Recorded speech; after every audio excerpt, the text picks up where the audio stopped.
My husband's friend convinced him our kids might not be his and wants to do a DNA test, but if he really gets this done, then I want a divorce. Posted by you/patient somewhere 86. Throwaway as my husband knows my Reddit. I, 34F, have been with Ken, not his real name, 37M, since I was 16. We met in school, as he was my brother's friend. We have been married for 10 years, have a 2-year-old son, and one on the way. Ken has always been my person, the one I can't picture life without, and I honestly can't remember not loving him. I grew up with him, he's my everything.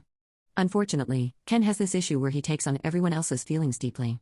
I'm not saying it's a bad thing, but recently his best friend of 20 years found out that his wife has been cheating on him, and none of their children are his. Obviously, his friend is devastated and is staying in our guest room. He's a nice guy, life just has him down right now. He's started the process of divorce.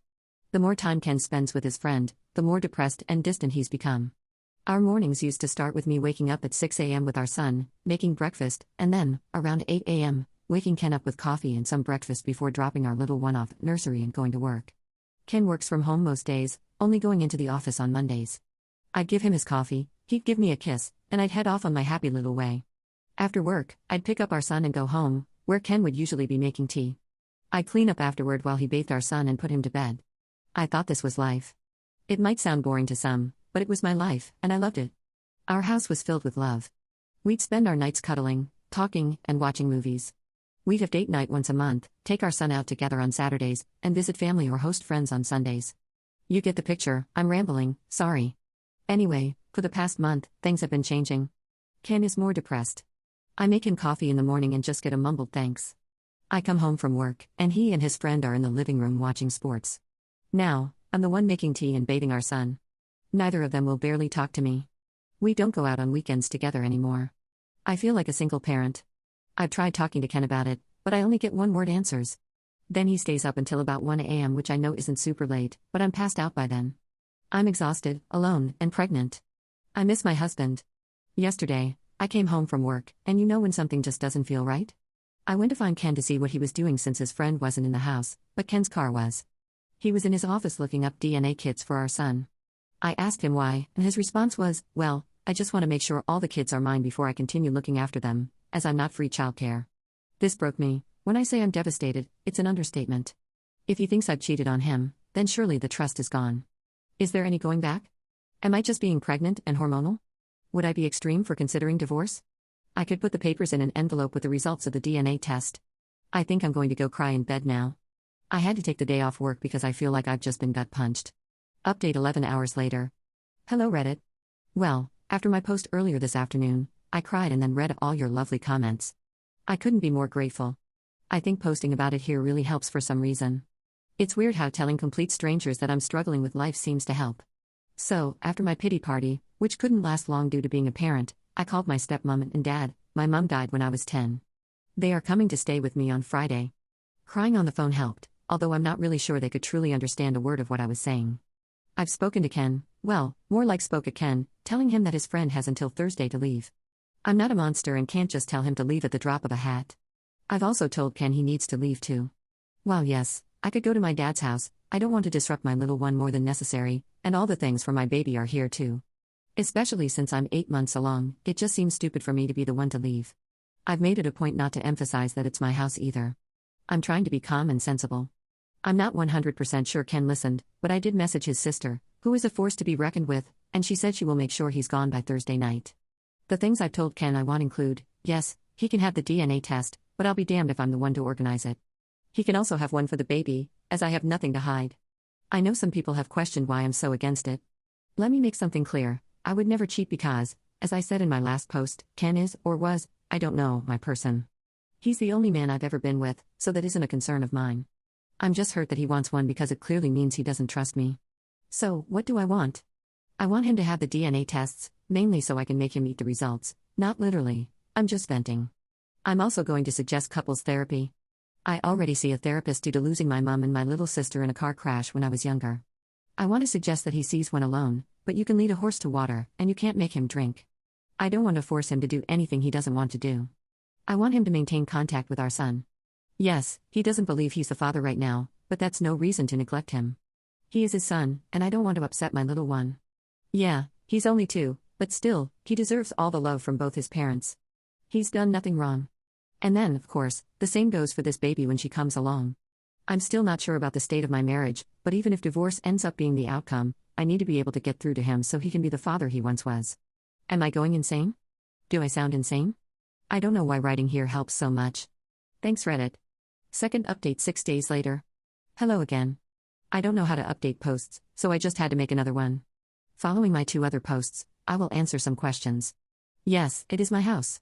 It was left to me when my mum died. I have lived here all my life. I didn't move out because I have a child and one on the way, so why should I be the one to leave? I understand that some people believe I was wrong for asking him to leave, but as I was heavily pregnant, have a toddler, and it's my house, I wasn't about to leave. Yes, he could have stayed, but have you tried living with someone who just wants to argue or not talk at all? I'd prefer my child not to live in that environment, thank you. At the end of the day, I'm a mother first and a wife second. If you think that's harsh, then I don't know what to tell you. My children come first, period. Well, Ken's friend did leave the day I told him he had until Thursday. He wasn't happy about it and shouted some insults at me, which was amazing, not really. Ken's sister came and picked him up. I wish I could tell you what she said, but she didn't say anything in front of me, she just kept giving Ken death stares. We did get the DNA test for the little one, and Ken is the father, obviously. Ken somehow thinks I intercepted the results, even though I wasn't the one who handled them, so he's clearly lost his mind. My dad came over, and while I was making tea, my waters broke. My little girl is here, she's healthy and happy. She was 9 pounds 8 ounces, so there's no concern about anything with her. I'm now a mum of 2. I'm home now, and Ken has been to see his baby girl. However, since she hasn't had a DNA test, he's disagreeing that she's his because his family doesn't have many girls, yet he has a sister, so I just rolled my eyes. I don't really know where to go from here. Ken is refusing therapy, saying there's nothing wrong with him or his brain. I beg to differ. He wants to get another DNA test for our boy but won't tell me when or where, so I can't interfere. Maybe one day, he will come to his senses. My dad and stepmom are staying with me for a while to help me with the babies. I'd like to say I'm okay, but honestly, my emotions are all over the place, and I don't know which way is up. Ken's sister visits the babies, and we have an unspoken rule that we don't talk about Ken, apart from when our son asks about him. I wish this were the kind of update where he got the results, realized how much of an idiot he's been, and we moved on, but sadly, that's not the case. I can't dwell on it too much, I just have to take things one day at a time. I do miss my person and worry that he's missing out on his baby girl's life already, which, if I think about too much, will just make me sit and cry, but I don't have time for that. As always, thanks for listening to me rant. I might update if anything else happens in my life. Right now, I'm still left wondering if I'm doing the right thing here. Is there anything I could do differently? Why are my kids so hard for him to accept all of a sudden? Third update 10 days later. Hello again, Reddit. Things have been bizarre, but now I have closure. I know what's happened to my marriage. I know what scum Ken really is. He's not my person and never truly was.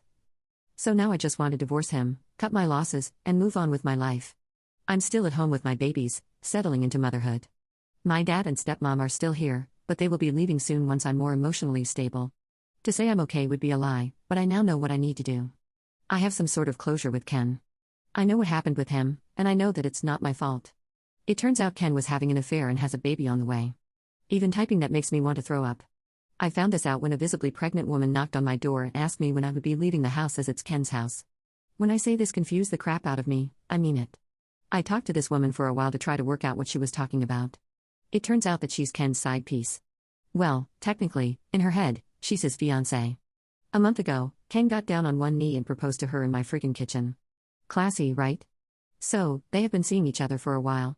She's having his baby. She believes I'm the ex-wife who Ken is letting stay in his house until I get on my feet. Apparently, we broke up a few years ago, and none of my kids are Ken's. When I go to work in the mornings, Ken goes to her house and works from there. They were waiting for marriage to move in together. How are you trying to marry someone when you are already married? Friggin' weirdo? I asked for proof of all this. She has pictures of them together. Apparently, she has an OF account where they make content together. I wanted to vomit. I told her we are still married and explained everything to her. I'm not sure what she's going to do. But hey, not my circus, not my monkey. Now, I want a divorce. Is it true that once you talk to a solicitor about divorce, they can't represent the person you're divorcing? I want to go around our town and meet with as many solicitors as possible since the first hour is free, so that he has a very hard time getting representation. Is that too petty? The house is in my name only and is protected, so there's no way he can take it. I have all my money, and we do have a joint account, but that's just what we put our share of household bills in. I haven't spoken directly with Ken. His family has completely cut him off, and he's been kicked out of his sister's house. To all those people who were concerned about him having a tumor or something wrong with his brain, I really don't think that's the case. I think his actions just caught up to him, as his lies were going to come out once his baby was born. I think that's what happened. He got backed into a corner and tried to fight his way out. Through the divorce process, I will get the court to do DNA testing so he has proof for both. Even if he chooses not to believe it. I'm mentally exhausted from all of this and am left wondering how I didn't notice. Might have to go for an eye test. But honestly, would I be so wrong for just making his life as difficult as possible when it comes to getting legal advice, or is that too far? I want him to suffer. Fourth update 1 year later. Well, hello there again, Reddit. I'm okay. I totally just forgot about my ramblings on here, lol. I'm doing okay. I'm officially divorced from Ken. It took a long time to get to this part of my life, and at some points, I actually felt like I was drowning. Both of my kids had DNA tests through the courts, and they are Ken's. He still doesn't believe it. Not my problem though. Ken is now in prison for domestic abuse. I'm not 100% sure about the details because I wasn't involved. It was his side piece. I'd love to say that I don't ever break down in tears and that I'm completely over it, but I'm not. I've now gone back to work though, after my maternity leave ended. I got a promotion and now I'm used to living with just the three of us. My kids keep me going, and I'm so proud of them. They visit their grandparents and their dad's side of the family, who have been so lovely and supportive. His sister is still amazing. I don't really know what else to say. I'm okay. I'm divorced, and my children are thriving. I can't thank Ken for a lot of things, but I'm grateful for my children.